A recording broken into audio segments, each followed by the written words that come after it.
Let's cross now to Gulliver Cragg, who's in Brzezinski on the border. Gulliver, what did the Belarusian leader have to say? Well, this is very much, of course, a PR operation for Alexander Lukashenko. He wants to paint Europe as the villain of the peace and Belarus as the country that is really trying to help them. And judging by the reactions from migrants here, the main takeaway that the ones we spoke to anyway got was that Alexander Lukashenko said that he was going to negotiate with countries like France and Germany and get them to take migrants.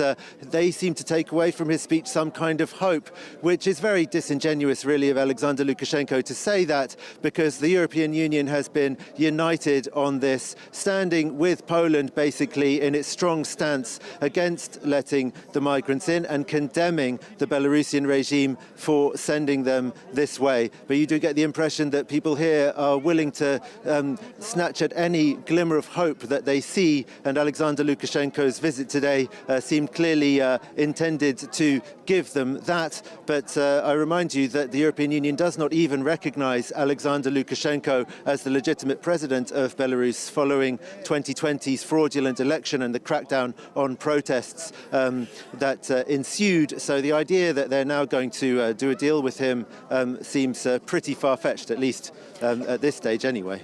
Gulliver, what is the situation like for those remaining migrants on the border?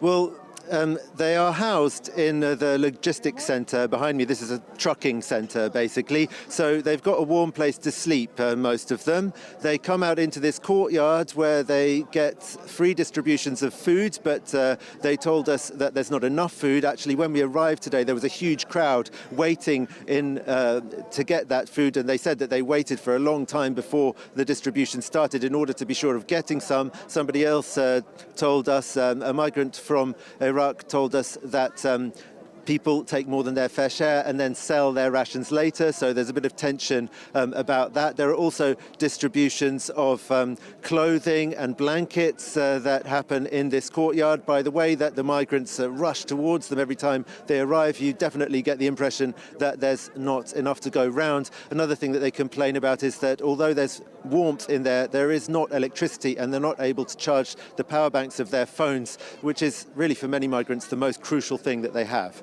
Gulliver Cragg reporting there from Brzezinski. Thank you so much.